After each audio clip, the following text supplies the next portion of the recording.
Assalamualaikum semua, jumpa lagi kita di alur cerita di channel ini. Di channel ini ada dua jenis konten, yaitu cerita bergambar dan alur cerita film. Dan kesempatan kali ini saya akan meringkas alur film dari Mangku Jiwo. Film ini mengisahkan asal muasal lahirnya sosok kuntilanak. Biar kesannya lebih horor, pasang handset dan redupkan lampu di kamar. Biar suasananya makin keramat. Tanpa panjang lebar, langsung saja saya mulai alur filmnya. Awal film ini berlatar belakang di tahun 1950, mengisahkan perseteruan sengit antara Brotoseno dan Cokrokusumo. Singkatnya, mereka berdua sedang memperebutkan kekuasaan dari benda-benda keramat di keraton. Mereka berlomba-lomba mendapatkan kekuasaan di hadapan raja di dalam keraton. Namun sayangnya Brotoseno kalah oleh Cokrokusumo lantaran Cokrokusumo berbuat curang. Cokrokusumo yang belum puas pun memfitnah Brotoseno, dan pada akhirnya Brotoseno pun diusir dari keraton. Akibat kejadian itu, Brotoseno menyimpan dendam yang sangat besar terhadap Cokrokusumo. Film pun beralih kepada seorang perempuan yang sedang dipasung di sebuah kandang sapi. Ia bernama Kanti. Ia dipasung oleh kepala desa karena dituduh gila dan juga dituduh sedang mengandung anak setan. Dan karena sebab itu, Pak Lurah desa memanggil Brotoseno.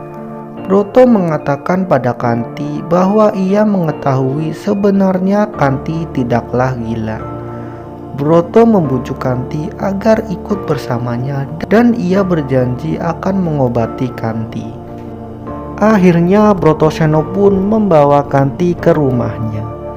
Brotoseno tidak benar-benar ingin membantu Kanti. Ada maksud tersembunyi yang direncanakan Brotoseno kepada Kanti. Sesampainya di rumah Brotoseno, Broto segera memandikan Kanti menggunakan air kembang 7 rupa. Setelah Kanti dimandikan, Kanti dipakaikan kain panjang berwarna merah.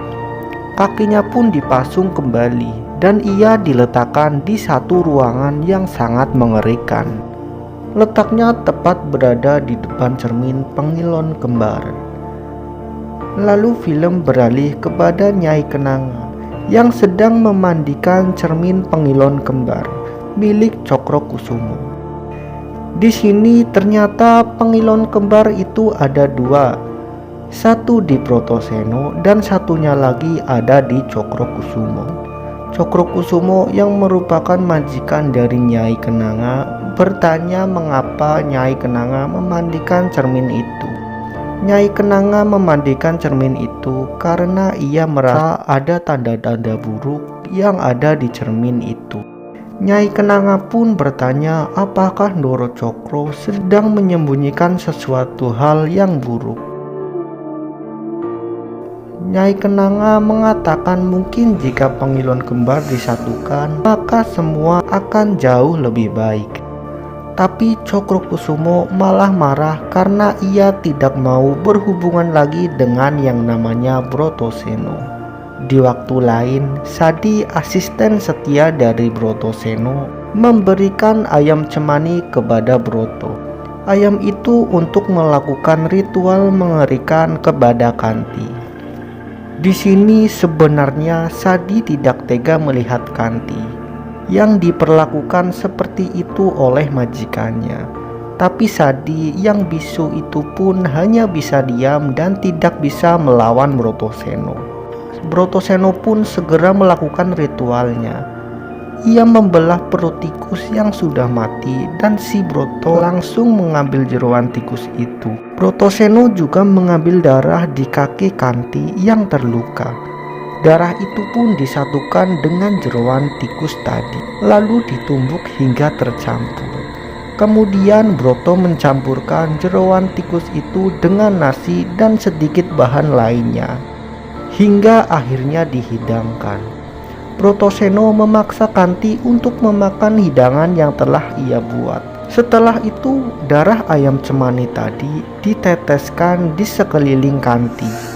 Dan tak lama kemudian muncullah banyak hewan melata yang menghampiri Kanti. Film pun berpindah ke waktu tahun 1970.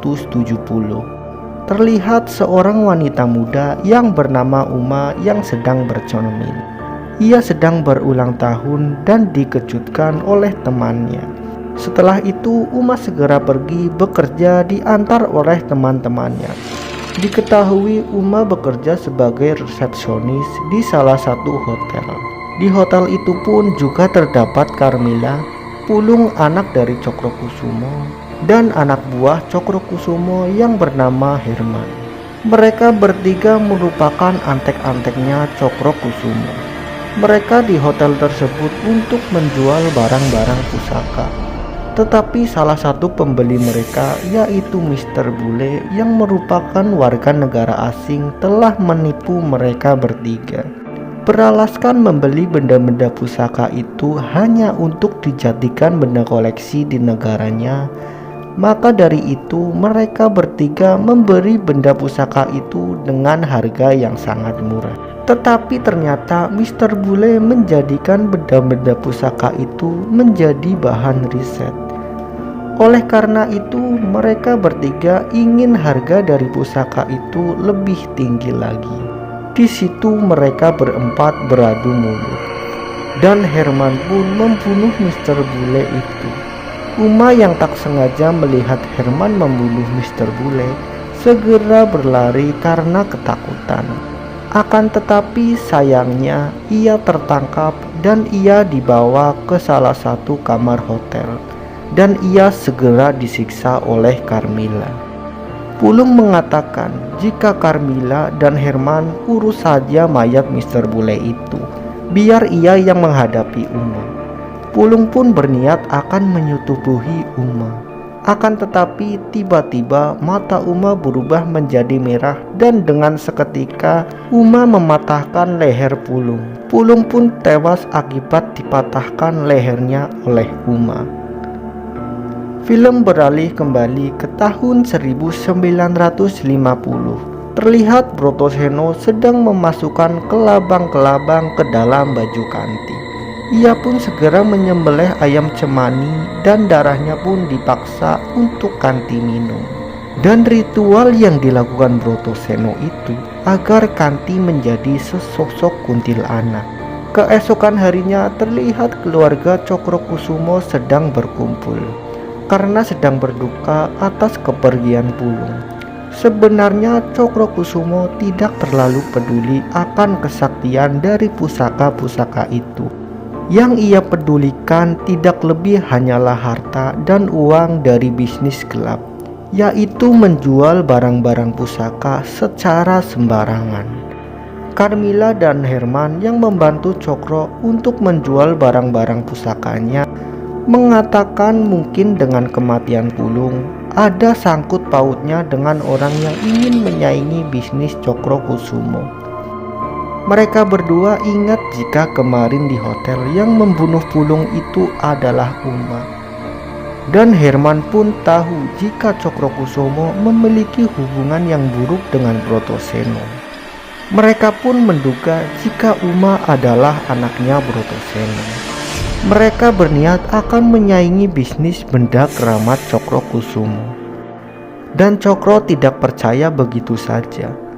Cokro tahu kalau Broto tidak memiliki anak, lantaran ia mengetahui jika Brotoseno masih belum menikah hingga sekarang.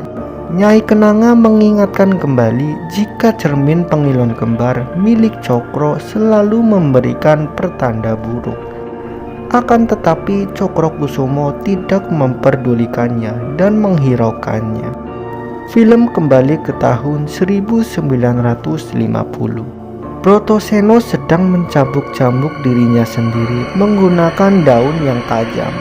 Ternyata itu adalah ritual untuk memanggil para makhluk halus. Makhluk halus itu pun datang dan mendekati Kanti. Kanti sangat ketakutan dengan semua ini. Ia sudah sangat tersiksa dan pasrah. Dan ketika Brotoseno sedang pergi dari rumahnya, Kanti meminta tolong kepada Sadi untuk membebaskannya atau membunuh saja sekalian dirinya agar mengakhiri penderitaannya saat ini. Kanti mengatakan jika setiap malam ia selalu digerayangi oleh para makhluk halus itu. Dan Broto menginginkan Kanti menjadi seperti makhluk halus itu. Sadi sebenarnya ingin menolong Kanti, tetapi apalah daya, karena Sadi sangat patuh kepada Brotoseno. Akhirnya Sadi pergi dan meninggalkan Kanti. Kanti pun terus berusaha. Ia berteriak karena kakinya sudah sangat sakit. Sadi tak tega melihat Kanti yang sedang mengandung. Ia pun segera melepaskan pasungan Kanti, dan Sadi segera membenarkan rambut Kanti yang berantakan. Ia pun menolong Kanti untuk memasangkan tusuk konde. Tak pakai lama, Kanti segera mengambil tusuk konde miliknya itu dan langsung ditancapkan ke nadinya untuk membunuh dirinya sendiri. Brotoseno yang baru pulang pun segera mengikat tangan Kanti agar tidak terjadi pendarahan. Dan karena Sadi sudah lancang melepaskan pasung Kanti, Broto pun langsung menusuk tangan Sadi menggunakan paku. Dan film beralih lagi di tahun 1970. Saat Uma pulang kampung ke rumah, dan ternyata ayahnya adalah Brotoseno dan sudah terlihat tua pada saat ini. Uma pun meminta maaf karena ia pulang sambil membawa masalah. Ia mengaku jika ia telah membunuh Pulung. Dan esok harinya Herman datang ke rumah Brotoseno untuk mencari Uma. Herman yakin bahwa Uma adalah anak dari Brotoseno, sehingga ia berusaha mencari Uma.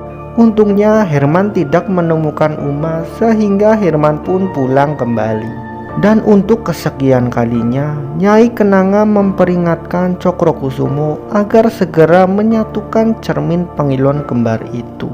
Ia selalu mendapatkan pertanda buruk dari cermin itu. Akan tetapi Cokro mengatakan selama ia dan Brotoseno masih hidup, maka cermin pengilon kembar tidak akan pernah bersatu. Oleh sebab itu, Nyai Kenanga datang ke rumah Brotoseno, dan terlihat Brotoseno telah beralih profesi menjadi pengusaha batik. Nyai Kenanga melihat Uma dan bertanya siapa wanita itu. Broto menjawab itu adalah anaknya. Nyai Kenanga mengatakan andai saja yang menguasai pusaka-pusaka itu adalah Brotoseno, mungkin semua ini akan jauh lebih baik. Ia kecewa kepada Cokrokusumo karena Cokro menjual satu persatu barang-barang pusaka, dan ia sangat ingin menyingkirkan Cokrokusumo. Brotoseno mengatakan jika Nyai Kenanga jangan lancang mau mengkhianati majikannya sendiri. Broto juga mengatakan untuk menyingkirkan Cokrokusumo bukanlah suatu hal yang mudah. Cokrokusumo hanya bisa tumbang jika dibunuh oleh darah dagingnya sendiri. Dan setelah Nyai Kenanga berbincang dengan Brotoseno, ia pun pulang. Ketika Brotoseno sedang keluar rumah, Herman yang dari tadi menunggu langsung datang menghampiri Uma. Herman tahu jika Uma bersembunyi. Untuk balas dendam dengan kematian Pulung, ia segera menyiksa Uma. Di saat Herman menyiksa Uma, lagi-lagi Uma seperti kesurupan. Matanya pun berubah menjadi merah, dan ia langsung memukul Herman dan masuk ke dalam cairan lilin batik yang mendidih itu, sehingga Herman tewas dan Uma pun langsung pingsan. Dan sore harinya Nyai Kenanga berbincang dengan Karmila. Ia mengatakan jika Karmila sudah terlalu dalam mengikuti bisnis gelapnya Cokrokusumo. Karmila juga mengatakan jika sekarang ia merasakan bahwa Brotoseno sedang mengirimkan sesuatu hal yang buruk kepada Cokro, sehingga bisnis gelapnya itu pun ikut terancam. Nyai Kenanga juga mengatakan jika akan ada bencana yang menimpa Brotoseno dan Cokrokusumo. Nyai Kenanga menyuruh Karmila untuk bersiap-siap mengambil posisi agar tidak ikut hancur. Dan di sisi lain, Brotoseno sedang mengirimkan hal buruk kepada Cokrokusumo untuk membalaskan dendamnya kepada Cokrokusumo. Ia harus menunggu selama 20 tahun lamanya, dikarenakan satu-satunya cara untuk menyingkirkan Cokrokusumo yaitu dengan darah dagingnya sendiri. Dan akhirnya terungkaplah, dulu Kanti merupakan seorang penari ronggeng yang sangat cantik. Karena kecantikannya, Cokrokusumo tertarik kepada Kanti. Akibatnya Kanti menjadi hamil dari Cokro. Cokro tidak mau bertanggung jawab sehingga ia memfitnah Kanti sebagai orang gila dan sedang mengandung anak setan. Dan hal ini menjadi kesempatan Brotoseno untuk membalaskan dendamnya. Ia pun menjadikan Kanti serta Uma sebagai alat pembalasan dendam. Pada saat itu Sadi membukakan pasungan Kanti dan Kanti berniat untuk menggantung dirinya. Mengetahui hal tersebut, Brotoseno yang baru pulang ke rumahnya pun segera membelah perut Kanti agar anaknya bisa selamat, karena hanya anak itu yang bisa membunuh Cokrokusumo. Dan kini anak itu sudah besar dan ia adalah Uma. Sedangkan jasad Kanti dibiarkan begitu saja dan cermin pengilen kembar inilah yang menjadi saksi bisu atas penderitaan Kanti hingga akhir hayatnya. Setelah Uma sadar, Brotoseno segera menjalankan aksinya. Ia pun menjelaskan jika Uma adalah anak kandung Cokrokusumo. Brotoseno mengatakan kepada Uma bahwa Uma adalah anak kandung Cokrokusumo. Dulu Kanti, ibunya Uma, disetupui oleh Cokro dan Cokro tidak mau bertanggung jawab, sehingga ibunya dikurung dan dipasung di kandang sapi. Setelah itu Brotoseno juga memfitnah Cokrokusumo jika Cokro menyiksa ibunya dan memanggil para makhluk halus melalui ritual hingga ibunya menjadi gila. Brotoseno juga mengatakan Cokrokusumo tega menghancurkan hidupnya sehingga diusir dari keraton. Hingga pada suatu ketika ia menemukan ibunya telah tewas dan secara terpaksa ia segera mengeluarkan Uma dari perut ibunya. Ini semua hanyalah fitnah dari Brotoseno agar Uma ikut terpengaruh dan dendam kepada Cokrokusumo. Dan benar saja, Uma ikut dendam kepada Cokro. Tapi Broto berpura-pura mengatakan jika Uma tidak perlu dendam kepada Cokro. Ia pun memberikan tusuk konde milik ibunya. Pada malam harinya, Cokrokusumo terbangun dari tidurnya karena bermimpi buruk tentang Kanti. Keesokan harinya, Uma segera menuju ke rumah Cokrokusumo untuk membunuh ayah kandungnya itu. Namun ternyata Cokrokusumo sudah tidak ada di rumahnya. Dan tiba-tiba Uma pingsan karena diberi bius oleh Nyai Kenanga. Uma pun dibawa pulang oleh Nyai Kenanga ke rumah Brotoseno. Tak lama Uma sadar dari pingsannya dan ia segera untuk mencari keberadaan Cokrokusumo. Ia pun mengatakan kepada Brotoseno dan Kanti jika ia pantas untuk menentukan nasib hidupnya sendiri. Hal ini membuat Brotoseno dan Nyai Kenanga senang karena mereka bisa membunuh Cokrokusumo tanpa harus menyentuhnya. Sebelum pergi ke rumah Cokrokusumo, Uma pergi ke makam ibunya terlebih dahulu. Di sana ia melihat Sadi yang sedang menyapu makam. Dan di bawah tanah ada coretan tembang Lingsir Wengi. Sadi mengatakan jika ia adalah orang yang membantu ibunya dulu. Akan tetapi Uma mengira jika Sadi adalah antek-antek dari Cokrokusumo, sehingga ia tak percaya kepada Sadi. Setelah itu, ia langsung menuju keraton untuk mencari keberadaan ayahnya. Dan Sadi beberapa kali menahan Uma karena ini sangat berbahaya. Tetapi Uma tidak menghiraukan Sadi. Karena berisik, akhirnya antek-antik Cokrokusumo pun datang dan segera menghalangi Uma. Sadi segera menyerang keempat antek-antek itu, sehingga Uma langsung mencari Cokrokusumo. Akhirnya Uma menemukan Cokro yang sudah ada di hadapannya. Uma langsung menusuk Cokro. Akan tetapi sayangnya untuk membunuh Cokrokusumo itu bukan sesuatu perkara yang mudah bagi Uma. Uma pun balik diserang oleh Cokrokusumo hingga mengeluarkan darah dari mulutnya. Sementara itu, Sadi kewalahan menghadapi 4 orang sehingga akhirnya punggungnya tertusuk dan Sadi pun meninggal.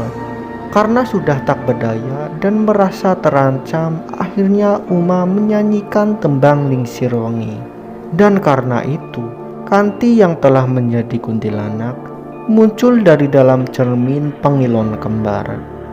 Kanti pun muncul di keraton. Kanti berteriak. Dengan teriakan Kanti, keempat antek Cokro pun tiba-tiba membunuh dirinya sendiri dengan cara yang sangat sadis. Akhirnya ia datang menghampiri Cokro dan segera berteriak kembali. Teriakan itu pun seolah-olah menjadi kekuatan bagi Uma. Uma bangkit dan menusuk-tusuk konde milik ibunya tepat ke jantungnya Cokrokusumo, sehingga Cokrokusumo tewas. Dan setelah itu Uma memuntahkan belatung busuk dari mulutnya. Setelah Cokrokusumo mati, Nyai Kenanga dan Karmila pun berpindah menjadi bawahan Brotoseno. Kedua cermin keramat itu pun berhasil disatukan dan kini kuntilanak Kanti sudah dikurung di dalam sarangnya, yaitu di dalam cermin Pengilon Kembar. Kanti tidak akan berontak selama mereka semua bersikap baik kepada anaknya yaitu Uma. Nyai Kenanga pun mengatakan jika sekarang mereka sudah mangku jiwo. Brotoseno bertanya apa itu mangku jiwo. Nyai Kenanga menjawab mangku dan menguasai semua jiwa. Film ini pun berakhir. Begitulah kisah dari Kanti. Begitulah demi membalaskan dendam seorang Brotoseno, ia membutuhkan bertahun-tahun dan mengatur siasat menggunakan Kanti dan Uma. Sampai sisi kemanusiaannya diabaikan dan tak segan-segan menggunakan Kanti dan membuat hidup Kanti sampai akhir hayatnya begitu tersiksa. Terima kasih untuk semua yang sudah menonton channel ini. Jika ada rekomendasi film ataupun tokoh-tokoh yang ingin diceritakan dan digambar, teman-teman bisa di komen di kolom komentar. Dan jangan lupa untuk terus dukung channel ini agar tidak bosan-bosan membuat konten. Semoga bisa menghibur teman-teman semua. Like, komen, dan juga subscribe dari teman-teman sangat membantu untuk perkembangan channel ini. Sekali lagi terima kasih untuk semuanya.